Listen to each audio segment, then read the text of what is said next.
పరమ పూజ్యుడైనటువంటి ఆ యొక్క కృష్ణ పరమాత్ముడే అని అంటున్నాడు. ఆయన్నే విష్ణు వాసిష్ఠ భృగు వృష్ణి కులం లోపల వ్యాస పరశురామ కృష్ణ అనేటువంటి ఈ మూడు రూపాలతోని తాను అవతారం చేసినటువంటి వాడు. ఈ విధంగా తాను రాజులు అయినటువంటి యొక్క వ్యాస పరశురాములు తర్వాత బ్రాహ్మణులైతే ఈ యొక్క వ్యాసుల వారిని పరశురాములు వాళ్ళు బ్రాహ్మణులు కాబట్టి వాళ్ళకు విరోధం చెయ్యరు. కాబట్టి ఈ విధంగా బ్రాహ్మణులు కానటువంటి వాళ్ళు ఈ విధంగా కృష్ణుడు తాను ఆ యొక్క వసుదేవుని యొక్క పుత్రుడు కాబట్టి ఈ విధంగా ఆ వృష్ణి కులం లోపల వచ్చినటువంటి వాడు కాబట్టి ఈ విధంగా వాళ్ళ లోపల వైరం అనేటువంటిది పెరుగుతుంది, వివాదం అనేటువంటిది పెరుగుతుంది. వివాదం అనేటువంటిది పెరిగితే దాని లోపల న్యాయం అనేటువంటిది తెలుస్తుంది అనేటటువంటిది భీష్మాచార్యుల వారి యొక్క ఆ ఉద్దేశం. అప్పుడు కృష్ణుడికి అగ్రపూజ చేయాలి అని ఈ విధంగా ఘంటాఘోషంగా చెప్తున్నారు. ఆలోచన చేసి ఆ భీష్మాచార్యుల వారు ఈ విధంగా కృష్ణుడికి అగ్రపూజ చేస్తే ఈ విధంగా వివాదం అనేటువంటిది జరుగుతుంది, కీర్తి అనేటువంటిది వస్తుంది అని ఈ విధంగా ఆలోచన చేసి చెప్పగానే వ్యాసుడు పరశురాముడు కృష్ణుడు వాళ్ళకి ఏ విధమైనటువంటి భేదం లేదు, అభేదమే ఉంది. ఈ విధంగా అగ్రపూజ చేయాలనంటే కృష్ణుడికే చెయ్యాలి అనే విధంగా ఎప్పుడైతే భీష్మాచార్యుల వారు చెప్పగానే ఇక్కడంతా ఆచార్యుల వారు నిర్ణయం లోపల చెప్పిన తర్వాత మహాభారతం లోపల వైశంపాయనుల వారు జన్మేజయుల వారికి చెప్తున్నారు. అనంతరం దీక్ష లోపల దీక్షాభిషేక ఆ రోజు నాడు బ్రాహ్మణులు రాజులు అందరూ కూడా ఉన్నారు. ఆ యజ్ఞభూమి లోపల ఈ విధంగా బ్రాహ్మణులందరూ కూర్చొని ఉన్నప్పుడు కల్పితమైనటువంటి వాళ్లకు ఏ ఏ ఆసనాలలో కూర్చోవాలని చెప్పినారో ఆ కల్పితమైనటువంటి ఆసనాల లోపల వాళ్ళందరూ కూర్చొని ఉన్నారు. అంతర్వేది ఆయన ఒక వేదిక తయారు చేసుకున్నారు. ఆ వేదిక దగ్గర అందరు కూడా ప్రవేశించినారు.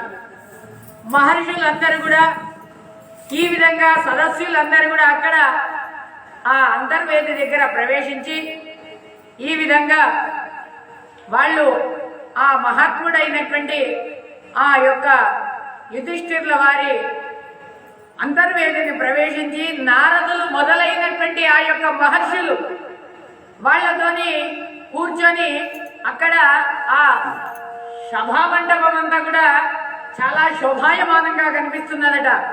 బ్రహ్మ సదనం లోపల దేవతలతోని ఋషులు అందరు కూడా చేరి అక్కడ యజ్ఞాంగమైనటువంటిది యజ్ఞం లోపల అంగమైనటువంటి వేరే వేరే కర్మలను ఆచరణ చేసేటటువంటి అమిత తేజస్సులైనటువంటి వాళ్ళు పరస్పరంగా వాళ్ళు మాట్లాడుకుంటున్నారు నాయన. ఈ విధంగా అక్కడ అనేకమైనటువంటి వాళ్ళు వేరే వేరే రీతులుగా వాళ్ళు మాట్లాడుతున్నారు.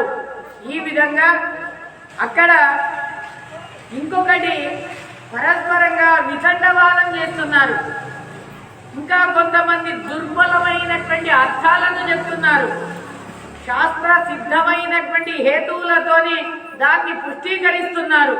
ఇంకా కొంతమంది ప్రబలమైనటువంటి అర్థాలను చెప్పి ఇదే రీతి లోపల అని దాన్ని వాళ్ళు చెప్పినటువంటిదే సై, మీరు చెప్పినటువంటిది దుర్బలం అని చెప్తున్నారు. ఈ విధంగా అక్కడ మేధావి అయినటువంటి కొంతమంది అందరు కూడా ఆకాశం లోపల ఈ గద్దలన్నీ కూడా తిరుగుతాయి, అవన్నీ కూడా మాంసాలను ఏ విధంగానైతే తీసుకొని పోతాయో ఆ విధంగా దాన్ని వేరే వేరే అర్థాలను చెప్పి వాళ్ళు నిరాకరిస్తున్నారు. వేదాంగ పారంగతులైనటువంటి మహావ్రతలైనటువంటి వాళ్ళందరూ కూడా అక్కడ కూర్చొని ఉన్నారయ్యా. ధర్మ అర్థ సంయుక్తులైనటువంటి వాళ్ళే అక్కడ కథలన్నీ కూడా చెప్తున్నారు. అందరూ కూడా సంతోషం చెందుతున్నారు. మహారాజన్ వినవయ్యా అని అంటున్నారు ఆ యొక్క వైశంపాయనుల వారు. మహారాజు గారు ధర్మరాజు గారు అక్కడ కూర్చొని ఉన్నారు. అంతర్వేది సమీపం లోపల ఎవరు కూడా ఈ విధంగా అశుచితో ఉండేటటువంటి క్షుద్ర కర్మలను చేసేటటువంటి వాడు అక్కడ లేడు. ఈ విధంగా ఆ యొక్క ఎవరు కూడా ఈ వ్రతము చేయలేదు అన్నటువంటి వాడు లేడు.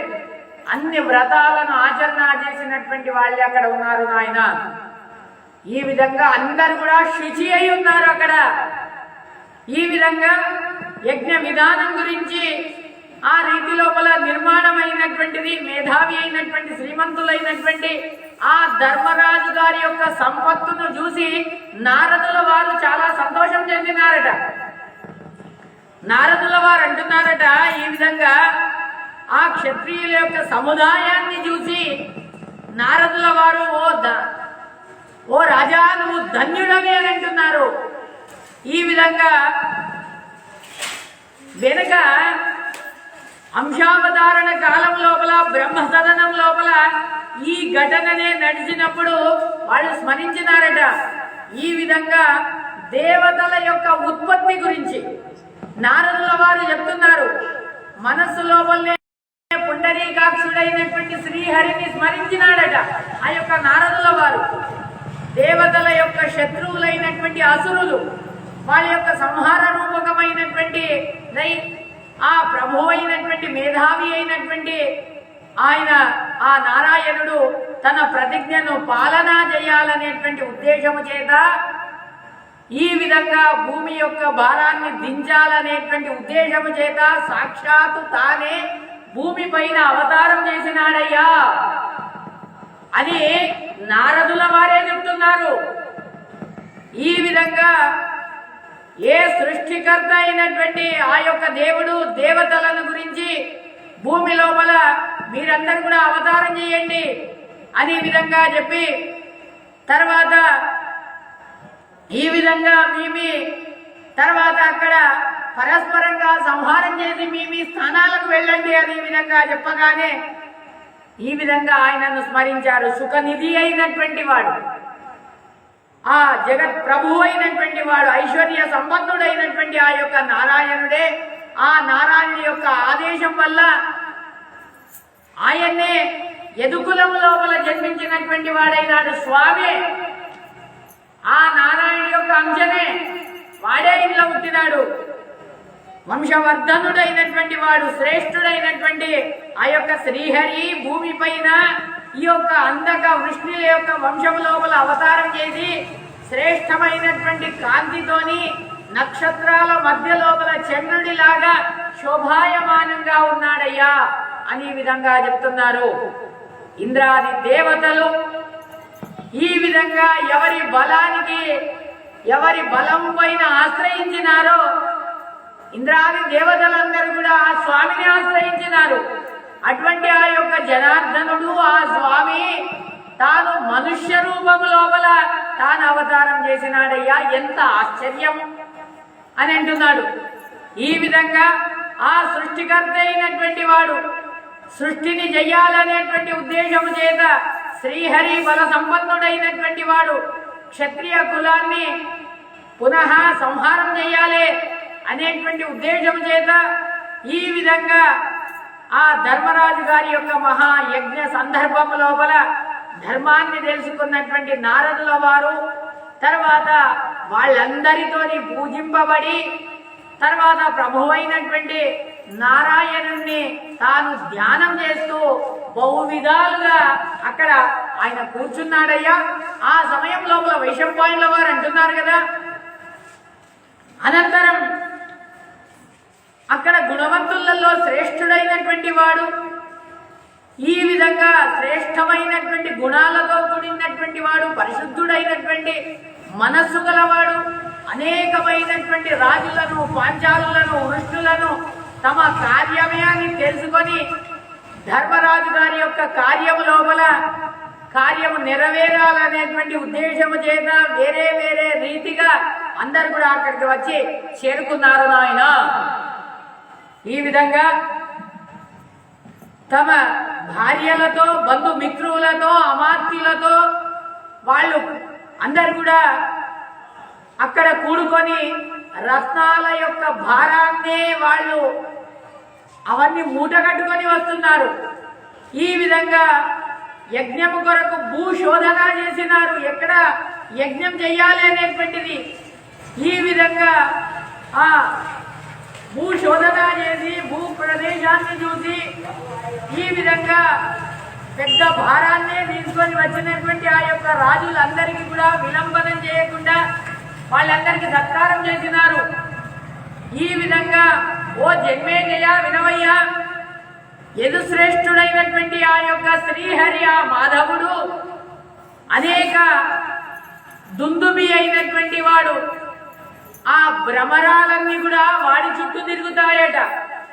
ఈ విధంగా ఆ వసుదేవుడికి సేనానాయకుడిలాగా చేసి ద్వారావతి లోపల వాణ్ణి ఉంచి ధర్మరాజు గారికి ఏదైతే అర్పణం చేయాలనో ఉచ్చావచమైనటువంటి రత్న రాశులన్నీ కూడా తీసుకొని అక్కడ యజ్ఞానికి ఆ యజ్ఞ ఆరంభానికంటే పూర్వమే తాను కాండవ వనానికి కాండవ ప్రస్థానికి వెళ్తున్నాడయ్యా, ఇంద్రప్రస్థానికి వెళ్తున్నాడు. ఈ విధంగా రుజువైనటువంటి వాడు, శాంత స్వభావుడైనటువంటి వాడు, చక్రమే ఆయుధం కలిగినటువంటి వాడు, శౌర్య అయినటువంటి వాడు, స్థావర జంగమాత్మకుడైనటువంటి వాడు, జగత్తుకే జన్మనిచ్చినటువంటి వాడు, ఈ విధంగా సంహారదాయకుడైనటువంటి వాడు, చతుర్విధ నాశ రహితుడైనటువంటి వాడు, ఈ విధంగా దేశకాల గుణాలలో అనంతుడైనటువంటి వాడు, శత్రు సంహారకుడైనటువంటి వాడు. అందుకొరకనే శత్రువుల యొక్క సమూహాన్ని మర్దింపజేసేటటువంటి వాడు. ఈ విధంగా జీవులందరికీ కూడా సృష్టికర్త అయినటువంటి వాడు. ఈ విధంగా అందరినీ కూడా ఆపత్తు కాలము లోపల రక్షించేటటువంటి వాడు, బుద్ధ్యాది అవతారాలను పొందినటువంటి వాడు. ఈ విధంగా ఇప్పుడు కృష్ణావతారముతోని తాను ఇక్కడికి వస్తున్నాడయ్యా. దాని వెనుక మత్స్యాది అవతారాలను తీసుకున్నటువంటి వాడు, తేజో రాశి అయినటువంటి వాడు, సర్వజ్ఞుడైనటువంటి వాడు, దర్శన యోగ్యుడైనటువంటి వాడు. ఆ కృష్ణుడు, ఆ భగవంతుడు దృశ్యుడైనటువంటి వాడు ఇప్పుడు మనందరికి కూడా కళ్ళకు కనిపిస్తున్నాడు. ఆ కారణం చేత ప్రాకృతమైనటువంటి ఈ యొక్క దేహం కలిగినటువంటి వాడు ఈ ప్రకృతి సంబంధంతోని ఈ యొక్క భూమి యొక్క సంబంధం ఉన్నది, ఈ తేజస్సు యొక్క సంబంధం ఉన్నది, ఈ యొక్క నీటి యొక్క సంబంధం ఉన్నది, గాలి యొక్క సంబంధం ఉన్నది, ఆకాశం యొక్క సంబంధం ఉన్నది. నాయన ఈ యొక్క పంచభూతాల యొక్క సంబంధం ప్రాకృతమైనటువంటి దేహం కలిగినటువంటి వాడే మన దగ్గరికి వస్తున్నాడు. ఆ దృశ్యాన్ని చూసినారు. ఈ విధంగా ఆ యొక్క అందరూ కూడా వయస్సు అయినటువంటి వాళ్ళు, వృద్ధులు అందరూ కూడా చూసి వాడికి దారి విడుస్తున్నారట. ఈ విధంగా సజ్జనులను అందరినీ కూడా దాటి ఆ యుధిష్ఠిరుడి యొక్క యాగానికి తాను వస్తున్నాడయ్యా. ద్వారావతి నుండి శత్రు సంహారకుడైనటువంటి వాడు ఈ విధంగా తన సైన్యాన్ని తీసుకొని నేరుగా అక్కడ ఆ యజ్ఞ సభకు వచ్చేస్తున్నాడు. అంతర్వేది ఆ ఎక్కడైతే ఆ సభ లోపల ఆ ధర్మరాజు కూర్చున్నటువంటి వేదిక ఉన్నదో అంతర్వేది అక్కడికి వచ్చేసినాడు. అక్కడ యజ్ఞం కొరకు ఇంకా ఎవరెవరు, శిశుపాలుడు వచ్చినాడు, దంతవక్తుడు వచ్చినాడు, మొదలైనటువంటి వాళ్ళు అందరు కూడా రాజాది రాజులందరూ కూడా వచ్చినారు. అక్కడ బృహత్ శరీరం గలవారైనటువంటి వాళ్ళు, మహా గజములాగా ఉండేటటువంటి దీర్ఘమైనటువంటి వాళ్ళు, బలిష్ఠులైనటువంటి వాళ్ళు, సింహులు, తర్వాత వాళ్ళందరూ కూడా అక్కడ వచ్చి కూర్చున్నారయ్యా. ఈ విధంగా ఆ సమయం లోపల ఆ మధుసూదనుడు వాళ్ళందరి మధ్య లోపల ఆ సభ లోపల అక్కడికి వచ్చేసినాడయ్యా. కృష్ణుడు ఆ సభకు రాగానే ఎలా ఉంది అట, సూర్యుడు లేనప్పుడు సూర్యుడు వచ్చినట్టుగా అనిపిస్తుంది, సూర్యుడి యొక్క కిరణాలే పడుతున్నాయా అన్నట్టు అనిపిస్తుంది. వాయువు లేనప్పుడు వాయువు అంటే ఆ యొక్క చల్లనైనటువంటి గాలి వీస్తున్నదా అన్నట్టు అనిపిస్తుంది. ఈ విధంగా సంతోషదాయకమైంది అందరికీ కూడా. అలా ఈ విధంగా ధర్మార్థాలను తెలుసుకున్నటువంటి వాళ్ళు, విశేష జ్ఞాని అయినటువంటి ఆ యొక్క మాతృసుతుడైనటువంటి సహదేవుడు ఈ విధంగా ఎవరైతే అక్కడికి వచ్చినారో వాళ్ళందరికీ కూడా, బ్రాహ్మణులకు క్షత్రియులకు వాళ్ళందరికీ కూడా పూజలను చేస్తున్నాడు సహదేవుడు. పాండుపుత్రుడైనటువంటి యొక్క సహదేవుడు అమిత పరాక్రముడైనటువంటి ఆ యొక్క విష్ణువును చూసినాడు. ఆయన రాకను చూసి ఆ కేశవుడి లోపల యథాయోగ్యమైనటువంటి వృత్తిని పొంది వాడికి పూజించి వాడి సమీపం లోపల వెళ్ళి నిలబడ్డాడు. వాళ్ళ గుణదోషాలను పక్కకు పెట్టి తర్వాత పెద్దవాళ్ళు చిన్నవాళ్ళు అని నిశ్చయం చేసుకొని వాళ్ళకు అనుగుణంగా ఆ యొక్క ద్విజులను వాళ్లకు వాళ్ళ యోగ్యతానుసారంగా తాను పూజ చేస్తున్నాడు ఆ యొక్క సహదేవుడు, ఆ యొక్క ధర్మరాజు గారి యొక్క శాసనం ప్రకారంగా. ఈ విధంగా ధర్మరాజు గారు ఆ కృష్ణుణ్ణి పూజించి సూర్యుడిలాగా వెలుగుతుండేటటువంటి శ్రేష్టమైనటువంటి ఆసనాన్ని ఇచ్చాడు ఆ జగత్పతికి, స్వామికి. ఈ విధంగా అనంతరం భీష్ముడు ధర్మరాజు అయినటువంటి యుధిష్ఠిరుడు వాళ్ళ గురించి ఈ విధంగా వాళ్ళకు యోగ్యమైనటువంటి పూజలను కావించు నాయనా అని అంటున్నారు. ఏ యుధిష్ఠిర, ఆచార్య, ఋత్వికు, తర్వాత ఆ కాలంలో వచ్చినటువంటి అతిథి, స్నాతకులు, తర్వాత ప్రీతిపాత్రులు మరియు రాజులు, ఈ 6 జనులు కూడా అగ్రపూజ చేయడానికి వాళ్ళు యోగ్యులే అని అంటున్నారు. కాబట్టి ఈ విధంగా ఇక్కడ వచ్చినటువంటి వాళ్ళు వృద్ధులు ఉన్నారు, పూజార్హులే. వాళ్ళందరికీ కూడా వాళ్ళ యోగ్యతానుసారంగా పూజ చేయు అని ఈ విధంగా బహుకాలమైన తర్వాత వచ్చినారు మన రాజ్యానికి. ఈ విధంగా ప్రతి ఒక్కోళ్ళకు కూడా అర్ఘ్యపాద్యాదులను ఇవ్వు అని ఈ విధంగా శ్రేష్టమైనటువంటి సత్కారాలను ఇవ్వు అని చెప్తున్నారు. యుధిష్ఠిరుడు అంటున్నాడు కదా, ఓ కురునందన స్వామి, ఓ పితామహ, ఓ తాత, నేను మొదలు ఎవరికి అర్ఘ్యం ఇవ్వాలి, ఎవరికి అగ్రపూజ చెయ్యాలి అని నువ్వు భావిస్తున్నావు. నేను మొదలు ఎవరికి అగ్రపూజ చెయ్యాలి నాకు చెప్పు అని అనగానే వైశంపాయనుల వారు అంటున్నారు కదా, శంతని యొక్క కుమారుడైనటువంటి భీష్మాచార్యుల వారు తన బుద్ధితోని నిశ్చయించుకొని వృష్ణికులము లోపల ఉత్పన్నుడైనటువంటి ఆ యొక్క కృష్ణుడికే అగ్రపూజ, వాడే అర్హుడైనటువంటి వాడని నేను భావిస్తున్నానని అన్నాడు. భీష్మాచార్యుల వారు అంటున్నారు కదా, తేజోబల సంపన్నుడైనటువంటి వాడు, పరాక్రమవంతుడైనటువంటి వాడు, ఇక్కడికి వచ్చినటువంటి వాడు. ఈ అందరి మధ్య లోపల కృష్ణుడు జ్యోతిర్గణము లోపల మధ్య లోపల కిరణాల్లాగా ఉన్నాడు, ప్రకాశమానంగా ఉన్నాడు, సూర్యుడిలాగా ప్రకాశమానమైనాడు.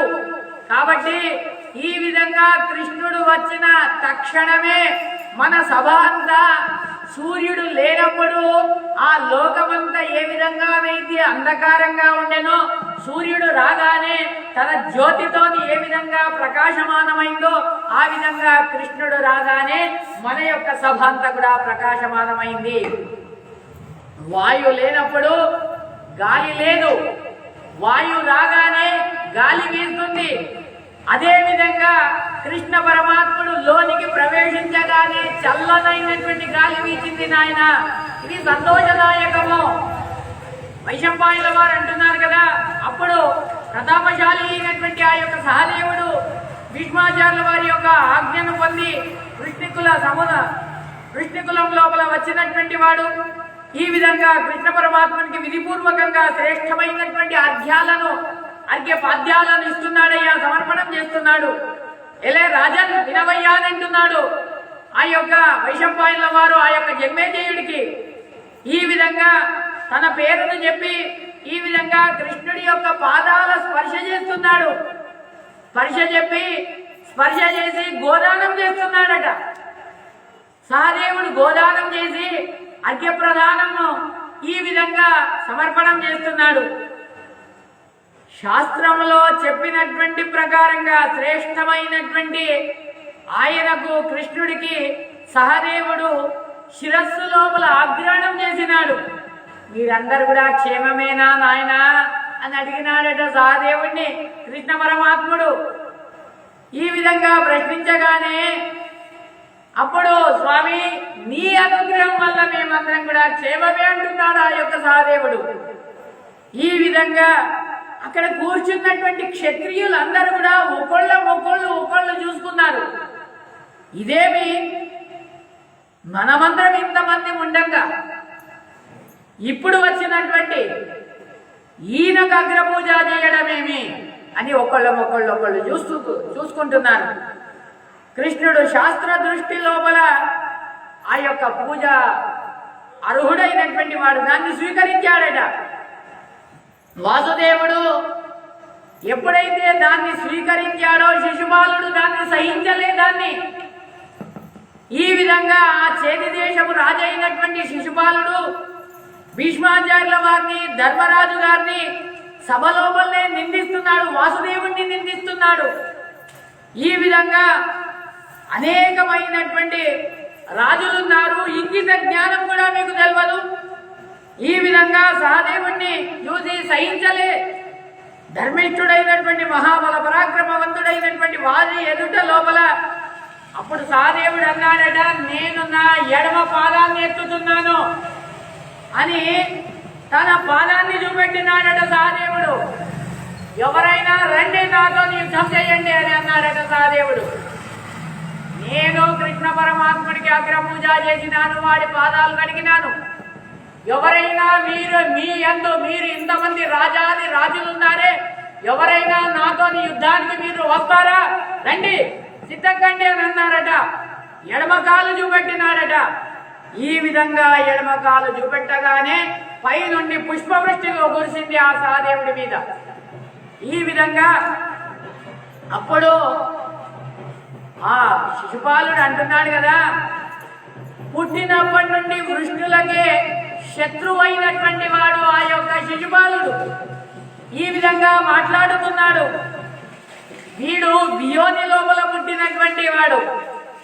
ఈ విధంగా వీడు అనేకమైనటువంటి వీడు పూజకు అర్హుడైనటువంటి వాడు కాదు.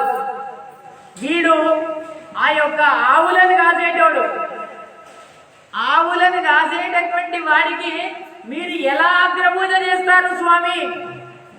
ఈ విధంగా వియోనిజుడైనటువంటి వాడు, మూకుల్లాగా ఉండేటటువంటి వాడు. ఈ విధంగా ఏం మాట్లాడతలేమి చెప్పండి, ఏ పాండవా చెప్పండి, కృష్ణుడు ఎక్కడ అందరికంటే మీరి ఉన్నాడో చెప్పండి అని ఈ విధంగా యోగ్యమైనటువంటిది ఈ విధంగా పూజించకూడదు కృష్ణుడికి. ఇది అతిదృష్టి అదృష్టి ఇవన్నీ కూడా కార్య విఘాతమైందని అని అంటున్నాడు శిశుపాలుడు. అంటున్నాడు కదా, ఈ విధంగా అనేకమైనటువంటి రాజులు ఉండగా, యోగ్యమైనటువంటి వాళ్ళు ఉండగా అగ్రపూజ కృష్ణుడికి మీరు చేయడం ఏంటిది? ఈ కృష్ణుడు ఆ యొక్క అగ్రపూజకు అర్హుడు కానే కాదు. ఈ విధంగా ఆ శిశుపాలుడు నిందిస్తున్నాడు కృష్ణ పరమాత్మని.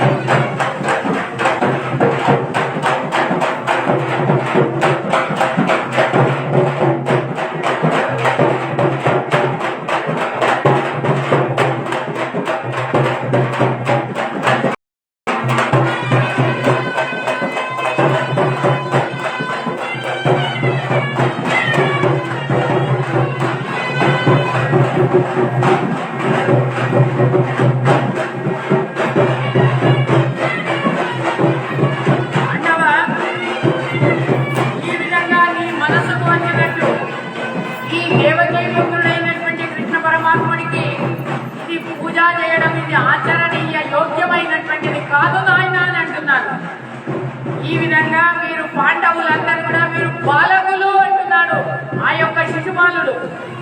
మీరు ధర్మ సూక్ష్మాన్ని మీరు తెలుసుకోలేదు. ఈ విధంగా సూక్ష్మమైనటువంటి ధర్మం మీరు అతిక్రాంతం చేస్తున్నారు.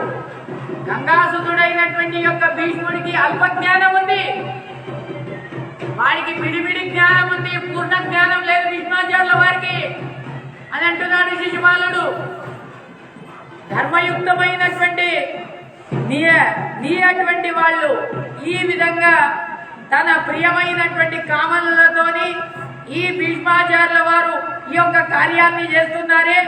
ఈ భీష్మాచార్యుల వారు లోకం లోపల సజ్జనులైనటువంటి వాళ్లకు అవమానం చేస్తారే. కృష్ణుడు ఎవరికంటే శ్రేష్ఠుడని మీరు భావిస్తున్నారు చెప్పండి అనే విధంగా అంటున్నాడు. ఈ విధంగా సర్వ రాజుల మధ్య లోపల రాజు కానటువంటి వాడు, దశారూఢైనటువంటి వాడు, ఈ విధంగా వానికి మీరు ఎలా పూజ చేస్తారు? పూజ చేయడానికి వాడు ఎలా యోగ్యుడైతాడు, అర్హుడైతాడు?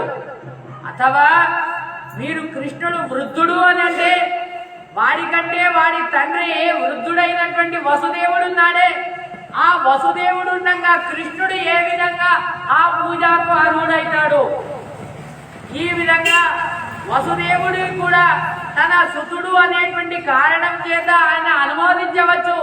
కానీ ద్రుపదుడు ఉన్నాడే, ద్రుపదుడు ఉండగా ఈ మాధవుడు ఏ విధంగా వాడు పూజాకు అర్హుడైతాడు? అదే విధంగా అథవా మీరు కృష్ణుణ్ణి ఆచార్యులు అని భావిస్తే ద్రోణాచార్యులు ఉన్నారే, ఆ ద్రోణాచార్యులు ఉండగా ఈ వృష్ణి కులంలో పుట్టినటువంటి యొక్క కృష్ణుడు ఏ విధంగా వాడు అర్చనీయుడైతాడయ్యా? ఈ విధంగా ఈ కృష్ణుడు మీరు ఋత్విజులు అని మీరు భావిస్తే బ్రాహ్మణులైనటువంటి వేదవ్యాసుల వారు ఉండగా ఈ యొక్క కృష్ణుడు మీరు ఎలా ఆయనకు అగ్రపూజ చేస్తారయ్యా? అని ఈ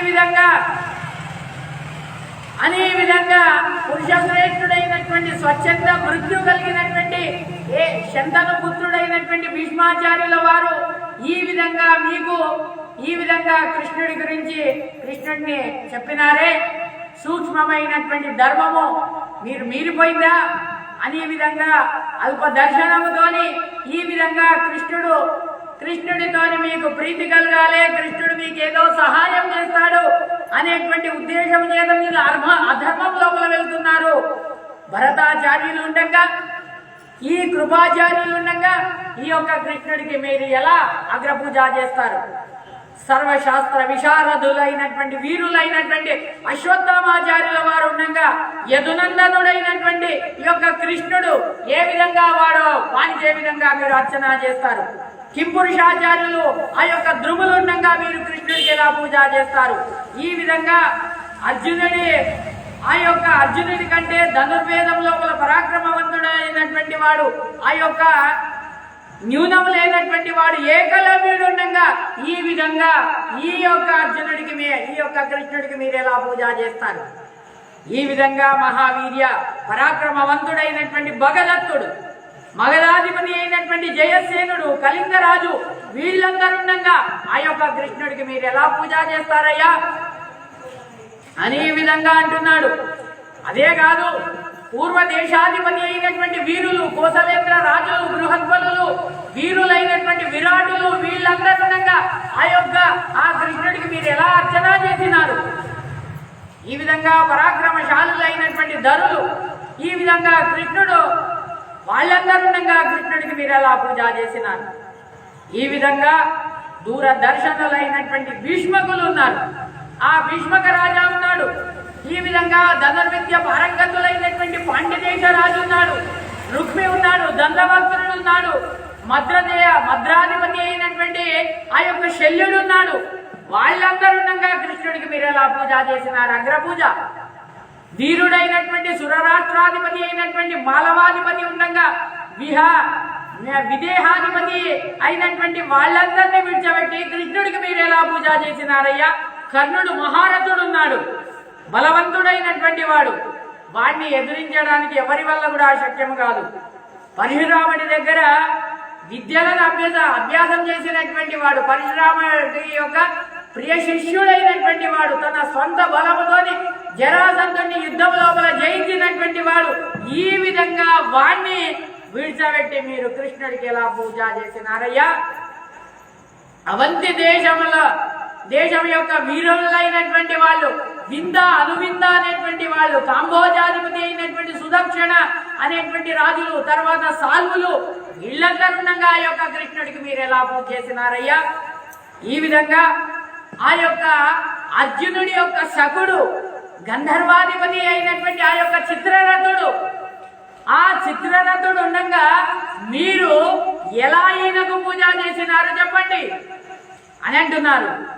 అత్యంత వృద్ధుడైనటువంటి కురువంశం లోపల జన్మించినటువంటి ఆ యొక్క బాల్యకుడు, మహావీరుడైనటువంటి సోమదత్తుడు, భూరిద్రవ, ఈ విధంగా సోమదత్త, సుబల, శకుని, వీళ్ళందరుండగా ఈ యొక్క కృష్ణుడికి ఎలా మీరు పూజ చేసినారో చెప్పండి అని విధంగా అంటున్నప్పుడు ఈ మధుసూదనుడు ఋత్విజుడు గారు, ఆచార్యులు గారు, రాజు గారు, ఈ విధంగా మీకు కేవలం ప్రియుడు అనేటువంటి ఒక్క కారణం చేత వీడికి మీరు పూజ చేస్తున్నారే. ఈ విధంగా కృష్ణి పుంగవుడైనటువంటి వాడు, ఈ విధంగా మీ అభిప్రాయం ఏమి? అందరినీ అవమానం చేయాలన్నా, అందరి రాజులను పిలిచి వీళ్ళందరినీ అవమానం చేయాలనేటువంటిదే మీ ఉద్దేశం ఏంటిది చెప్పండి అని అంటున్నారు. మహాత్ములైనటువంటి కౌంతేయుడైనటువంటి ధర్మరాజు గారు ఈ విధంగా మా యొక్క చిన్నమ్మ కొడుకు అనేటువంటి కారణం చేత మేమందరం కూడా గొప్ప కానుకలు ఇచ్చినాము. ధర్మరాజు గారు ధర్మముగా రాజసూయ యాగం చేస్తున్నాడనేటువంటి ఉద్దేశం చేత, సామ్రాట్ అనేటువంటి పదవికి యోగ్యుడు అనేటువంటి ఉద్దేశం చేత, మా చిన్నమ్మ కొడుకు ఇది ఆ పదవి రాని అనేటువంటి ఉద్దేశం చేత మేమిస్తే మా ముందరనే మీరు ఆ యొక్క కృష్ణుడికి మీరు ఎలా అగ్రపూజ చేసినారో చెప్పండి, అందరినీ కూడా అవమానం చేస్తున్నారు అని అంటున్నాడు ఆ యొక్క శిశుపాలుడు.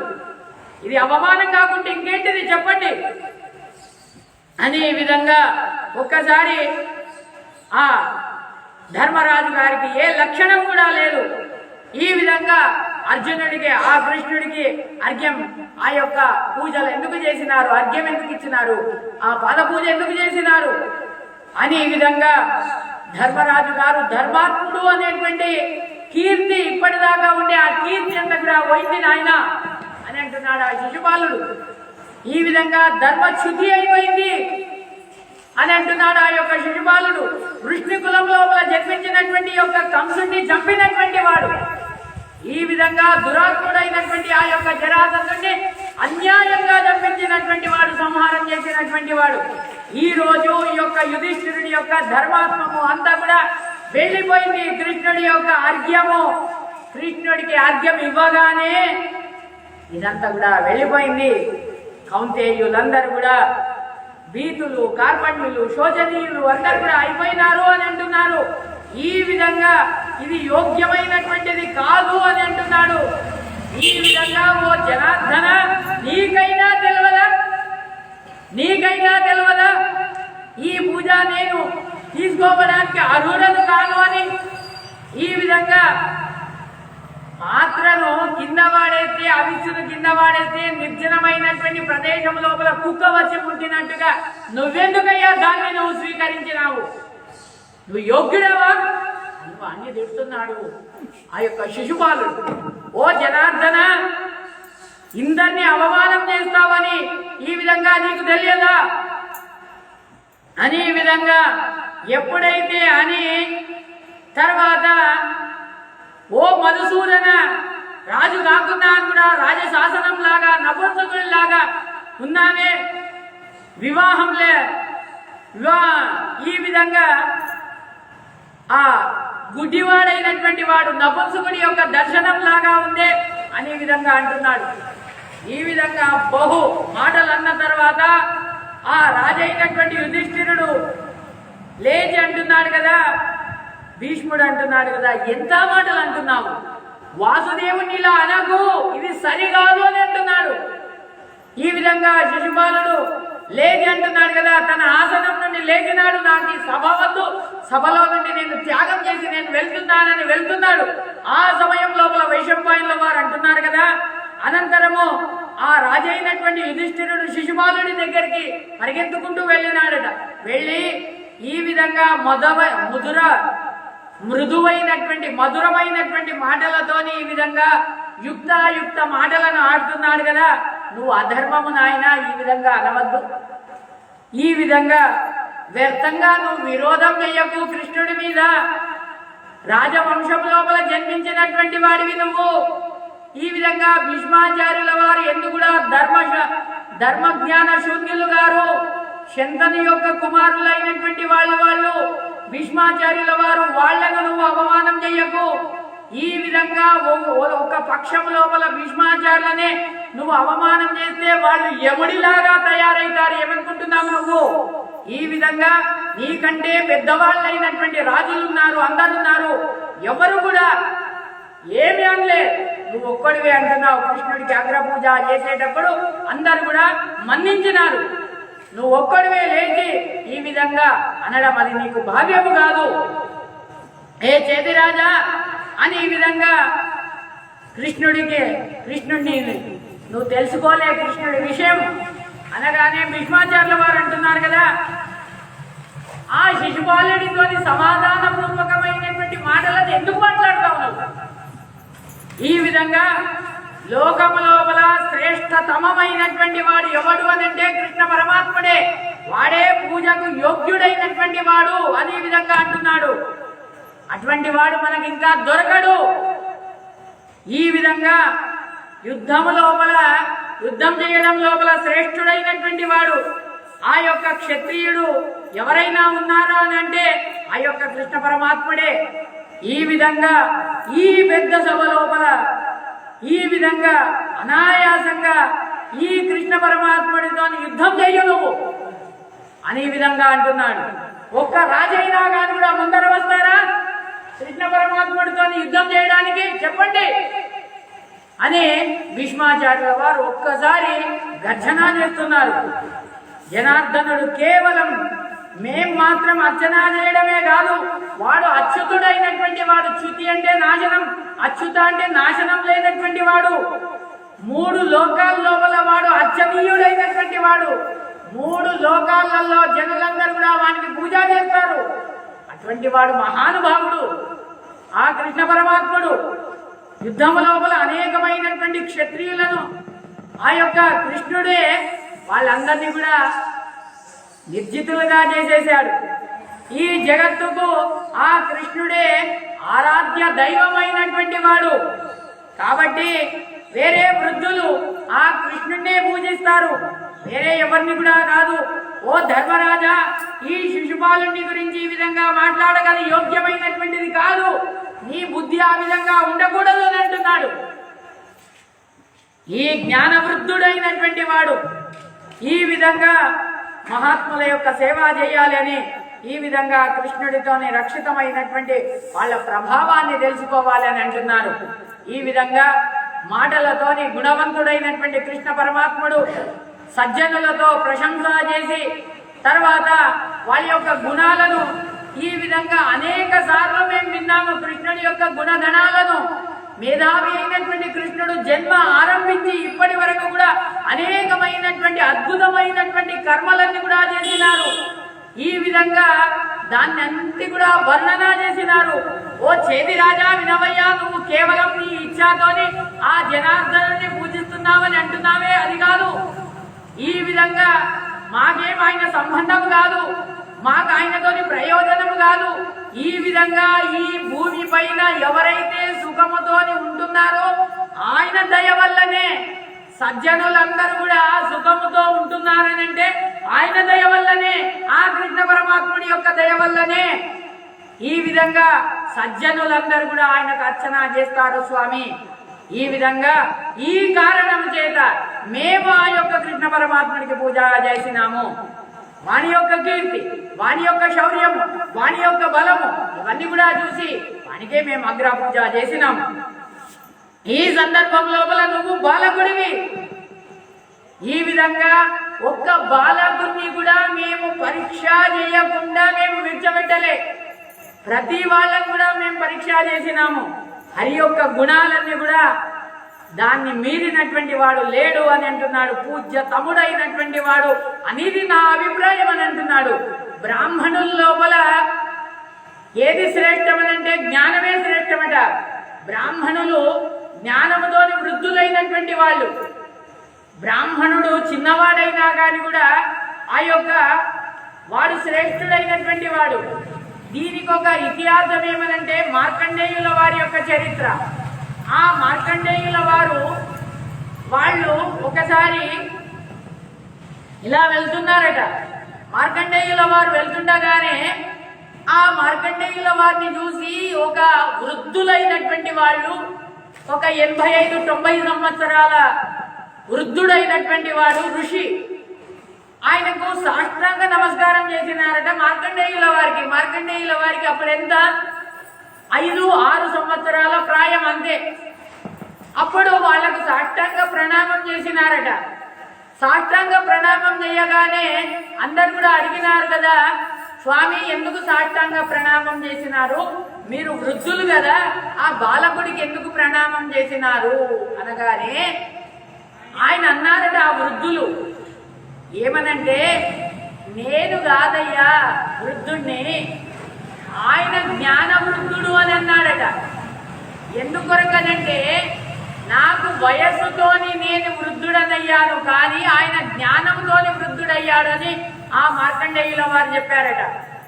ఎలా అంటే, నేను పుట్టినదారభ్య ఇప్పటి వరకు భగవంతుణ్ణి సేవించిన కాలం ఎంత, భగవంతుణ్ణి గురించి తెలుసుకున్న కాలం ఎంత అనంటే నేను 3 సంవత్సరాల 3 నెలల 3 రోజులు మాత్రమే. ఆయన పుట్టినదారభ్య ఇప్పటి వరకు, ఆయన తెలిసినప్పటి నుండి ఇప్పటి వరకు 6 సంవత్సరాల కాలము ప్రతిరోజు కూడా భగవంతుడి యొక్క సేవ లోపలనే తత్పరులైనటువంటి వాళ్ళు. కాబట్టి భగవంతుడి యొక్క జ్ఞానాన్ని పొందినటువంటి వాళ్ళు నాకంటే వాళ్లే జ్యేష్ఠులు, శ్రేష్ఠులు అని ఈ విధంగా వాళ్ళకు నేను నమస్కారం చేస్తున్నానని ఈ విధంగా ఆ యొక్క వృద్ధులు ఆ యొక్క మార్కండేయుల వారికి నమస్కారం చేశారట. అంటే బ్రాహ్మణులు జ్ఞానం లోపల వృద్ధులైనటువంటి వాళ్ళు నాయన. అదే విధంగా క్షత్రియులు బలము లోపల అధికులైనటువంటి వాళ్ళు, వైశ్యులు ధన సంపత్తు లోపల అధికులైనటువంటి వాళ్ళు, అదే విధంగా శూద్రులందరూ కూడా వయస్సు లోపల పెద్దవాళ్ళైనటువంటి వాళ్ళు. ఈ విధంగా ఆ యొక్క వాళ్ళు వాళ్ళ యోగ్యతానుసారంగా వాళ్ళకు పూజ చేయాలి నాయన అని అంటున్నారు. లోకం లోపల ఈ విధంగా కృష్ణుడి లోపల ఈ విధంగా వాడు జ్ఞానం ఉంది, వాడి లోపల బలం ఉంది, అన్ని ఉన్నాయి వాడి లోపల. వేదాంగాలు, విజ్ఞానాలు, అప్రతిమయమైనటువంటి బలము ఇవన్నీ కూడా ప్రసిద్ధమై ఉన్నది. ఈ 3 లోకాల లోపల కేశవుడి కంటే మిగులైనటువంటి వాడు ఇంకొకడు లేడు. అందుకొరకని ఆ అచ్యుతుడి లోపల దాన దీక్షత ఉంది, దానం ఉంది, దక్షత ఉంది, విద్య ఉంది, శౌర్యం ఉంది, లజ్జ ఉంది, కీర్తి ఉంది, శ్రేష్టమైనటువంటి బుద్ధి ఉంది, వినయం ఉంది, సంపత్తు ఉంది, ధైర్యం ఉంది, పుష్టి ఉంది, తుష్టి ఉంది. ఇవన్నీ కూడా వాడి లోపల ఉన్నాయి నాయన. ఏ శిశుపాల ఏమనుకుంటున్నావు నువ్వు? సద్గుణశాలి అయినటువంటి వాడు, తండ్రి యొక్క గురుల యొక్క ఆజ్ఞను పాలన చేసేటటువంటి వాడు అర్చనీయుడైనటువంటి వాడు. ఈ విధంగా అచ్యుతుణ్ణి మేము పూజ చేస్తామని అంటున్నారు. ఈ విధంగా మీరందరూ కూడా సమ్మతి ఇవ్వాలి. ఈ విధంగా అచ్యుతుడు, ఋత్వికు, ఆచార్య, స్నాతకుడు, రాజులు, ప్రియులు వీళ్ళందరూ కూడా యోగ్యులైనటువంటి వాళ్ళే అని చెప్పినారు. కాబట్టి మేమందరం కూడా వాళ్ళకు పూజలు చేస్తున్నాము అని ఈ విధంగా కృష్ణ పరమాత్ముడు సృష్టి సంహారకర్త అయినటువంటి వాడు, సమగ్రమైనటువంటి యొక్క చరాచర జగత్తుకే విశ్వాన్నే పాలన చేసేటటువంటి వాడు, సమగ్రమైనటువంటి జగత్తునే తన ఉదరం లోపల ధారణ చేసినటువంటి వాడు. ఈ విధంగా ఆ యొక్క స్వామి ఆయన వాడే ప్రకృతి అని అనిపించుకుంటాడు. అవ్యక్తమైనటువంటి వాడు, వేద ప్రతిపాద్యుడైనటువంటి వాడు, జగత్కర్త అయినటువంటి వాడు. ఈ విధంగా ఆ అందరికంటే శ్రేష్ఠుడైనటువంటి వాడు ఆ యొక్క అచ్యుతుడే పూజ్య తముడైనటువంటి వాడు. బుద్ధి, మనస్సు, మహత్తత్వము, వాయువు, తేజస్సు, బలము, ఆకాశము, భూమి, 4 విధాలైనటువంటి ప్రాణులు ఇవన్నీ కూడా కృష్ణుడి లోపలనే ప్రతిష్ఠితమై ఉన్నది. సూర్య చంద్ర అన్ని జ్యోతులన్నీ కూడా ఆ యొక్క కృష్ణుడి లోపలనే ఉన్నాయి నాయన. తర్వాత యొక్క మనుషుల లోపల రాజులు ఏ విధంగా శ్రేష్టమో, జలాశయాల లోపల సాగరం ఏ విధంగా శ్రేష్టమో, తర్వాత నక్షత్రాల లోపల చంద్రుడు ఏ విధంగా శ్రేష్టమో, వెలుతురును ఇచ్చే వస్తువుల లోపల సూర్యుడు ఏ విధంగా శ్రేష్టమో, పర్వతాల లోపల మేరు పర్వతం ఏ విధంగా శ్రేష్టమో, పక్షుల లోపల గరుడ పక్షి ఏ విధంగా శ్రేష్టమో, కింద పైన చూడడానికి అంతరిక్షం లోపల అక్కడ ఇక్కడ చూడడానికి ఈ విధంగా ఆ యొక్క భగవంతుడే శ్రేష్టమని ఆయన. కాబట్టి ఆ యొక్క ఏ శిశుబాల నువ్వు బాలకుడివి అని అంటున్నాడు ఆ యొక్క భీష్మాచార్యుల వారు. ఈ విధంగా నువ్వు ఆ యొక్క కృష్ణ పరమాత్ముడి యొక్క మహిమను నువ్వు తెలుసుకోకుండా మాట్లాడుతున్నావు. కృష్ణ పరమాత్ముడి యొక్క మహిమను తెలుసుకోలేదు, నువ్వు వివేకి కాలేదు, అవివేకంతో మాట్లాడుతున్నావు. ఈ విధంగా నువ్వు ఇంకా చిన్నపిల్లడి తనం ఉంది నీ లోపల. ఈ విధంగా ధర్మాల గురించి నీకు తెలియదు. ఏ చేది రాజా, ఏ శిశుబాల నువ్వు గమనిస్తలేవు. వృద్ధులు, బాలకులు, మహాత్ములు, అనేకమైనటువంటి రాజులు ఉండేటటువంటి యొక్క సభ లోపల కృష్ణుడికి పూజ చేసేటప్పుడు ఎవరు కూడా మమ్మల్ని అడ్డుకోలే, నువ్వెందుకు అడ్డుకుంటున్నావు అని ఈ విధంగా ఒక పక్షం లోపల శిశుపాలుడు మేము చేసినటువంటి పూజ యొక్క దుష్కర్మమని నువ్వు భావిస్తే, దుష్కర్మమని తెలుసుకుంటే ఈ విధంగా దాని లోపల అప్పుడు ఆ భీష్మాచార్యుల వారి ఈ విధంగా అనగానే ఒక్కసారి ఆ యొక్క శిశుపాలుడి యొక్క కళ్ళు ఎర్రగాయినాయట. కళ్ళు ఎర్రగాయినాయి, కోపముతోని నిలబడి ఉన్నాడు. ఆ సమయం లోపల సహదేవుడు ఈ విధంగా మాట్లాడుతున్నాడట. ఏ చేతి రాజా ఏమనుకుంటున్నావు? న్యాయంతోనే నేను చేసినాను, ఈ విషయం లోపల ఏ వివాదం లేదు అని అంటున్నాడు. కృష్ణుడు తన బలముతోని రాజులందరికీ కూడా గురువైనటువంటి వాడు, వాడు పూజార్హుడైనటువంటి వాడు అని ఈ విధంగా మీ అందరూ కూడా సమ్మతం చేయవలసిందే. ఈ విధంగా రాజుల మధ్య లోపల ఎవరైతే సహించారో వాళ్ళ నాతోని యుద్ధానికి రండి అని అంటున్నాడు. ఈ విధంగా వాళ్ళందరి తలల మీద నా కాలు, ఎడమ కాళ్ళు నేను మోపుతాను చూడని అంటున్నాడు. ఆ యొక్క సహదేవుడు తన యొక్క ఎడమ కాలును ఈ విధంగా లేపగానే అందరూ కూడా ఆశ్చర్యపోతున్నారు. వైశంపాయనుల వారు అంటున్నారు కదా, బలిష్ఠులైనటువంటి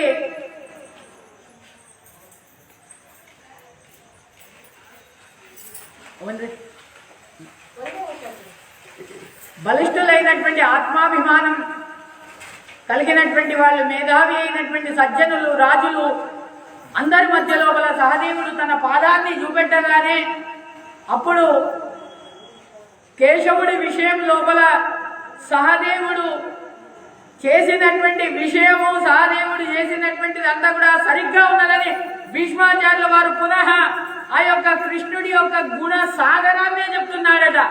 మేధావి లోపల శ్రేష్ఠుడైనటువంటి వాడు భీష్మాచార్యుల వారు శిశుపాలుని గురించి వాడి సమీపానికి వెళ్ళి, అందరు రాజుల యొక్క సమీపానికి వెళ్ళి ఈ విధంగా ఆ యొక్క సహదేవుడు తర్వాత కృష్ణుడి యొక్క విషయం లోపల ఈ విధంగా ఇదంతా కూడా సత్యమే, కృష్ణుడి యొక్క విషయం లోపల ఎక్కువ కూడా మీరెవరు మాట్లాడకండి అని ఆ యుధిష్ఠిరుడి యొక్క ఆజ్ఞను తీసుకొని భీష్మాచార్యుల వారు కృష్ణ పరమాత్ముడి యొక్క సృష్టి యొక్క మహిమను గురించి చెప్తున్నారు. వాడి యొక్క అనేకమైనటువంటి అవతారాల లోపల ఏమేమి చేసినాడు, మత్స్యాది అవతారాల లోపల ఏమేమి చేసినాడు అనేటటువంటి దాన్ని అంతా కూడా దాన్ని వివరణ చేస్తున్నాడయ్యా.